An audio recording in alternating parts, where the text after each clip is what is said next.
Have you ever experienced mirrorception? You know, when you put two mirrors together and the reflections just keep going and going like an endless loop of your own image? As a kid, I was always fascinated by this phenomenon, but my parents' bedroom with its two identical sides opposite each other only allowed me to see a limited number of reflections before my own body blocked the center. But today, I finally had the chance to satisfy my curiosity. I constructed a contraption with two mirrors facing each other, placed a lamp above them to provide adequate lighting, and cut a small hole in the center to place my phone camera behind. Initially, it was cool, but the center was still blocked off. I then set up my higher quality camera to capture the images and used a one-way mirror instead to look into the infinite reflection. As I zoomed in on the images, I couldn't help but feel like I was peering into a portal that stretched out into infinity. The reflections slowly became clearer and clearer, but the further they got, the darker they appeared. In the center, I noticed a small black square that looked like a tiny dot. I was about to turn off the camera when a thought occurred to me. What if I just let it keep recording? Maybe I could edit the footage and create something that would go viral on the internet. That night, I went to bed feeling content with my work. However, I was abruptly awakened by a feeling of intense heat and choking on thick smoke. As I sat up, I could see the flicker of flames in the darkness, and the smell of burning plastic filled the air. Panic set in, and I scrambled out of bed and made my way to the living room. To my horror, the entire room was ablaze. The TV screen flickered wildly as it burned, and the smell was overpowering.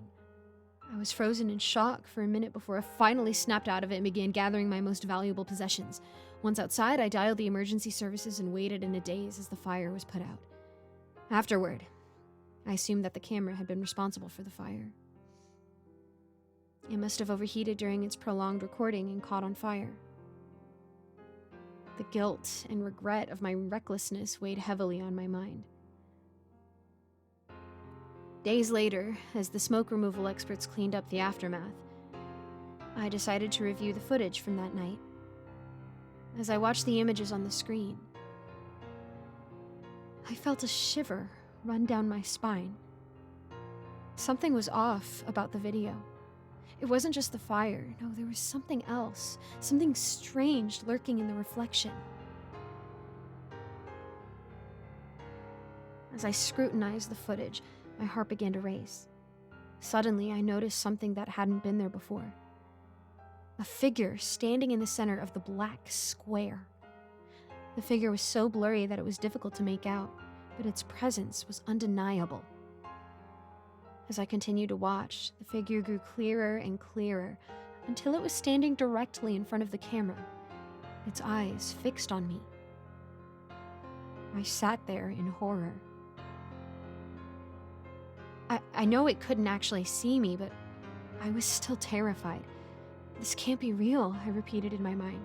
I scratched my head, noticing that the figure repeated the movement. I waved my hand around and dropped the camera in shock. The figure had been repeating my every move, just like a mirror. It had to be some coincidence or a prank, or I was hallucinating. I slowly picked up the camera. The mirrors around the figure looked like they were melting, liquefying, but not entirely dripping down, just getting bouncier.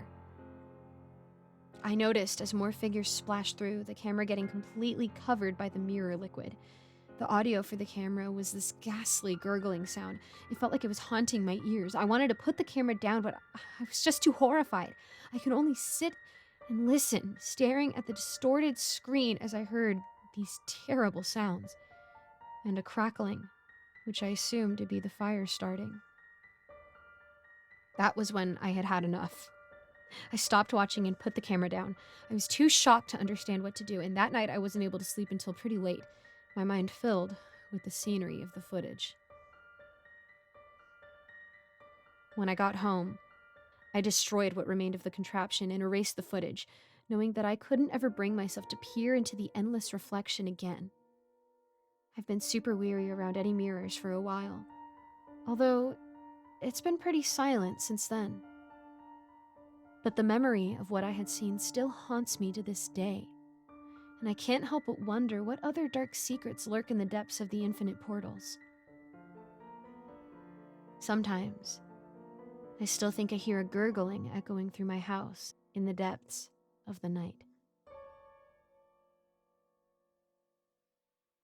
Hello everyone, I'm Giggles, and thank you so much for listening to my narration. A quick shout out to all my patrons: Melissa Perez, Geek Sanctuary, Lawrence Wallen, Andreas Anderson London, Eric Cifuentes, Krzysztof Kozak Slazak, Jesse Hartley, and Icy Narrates.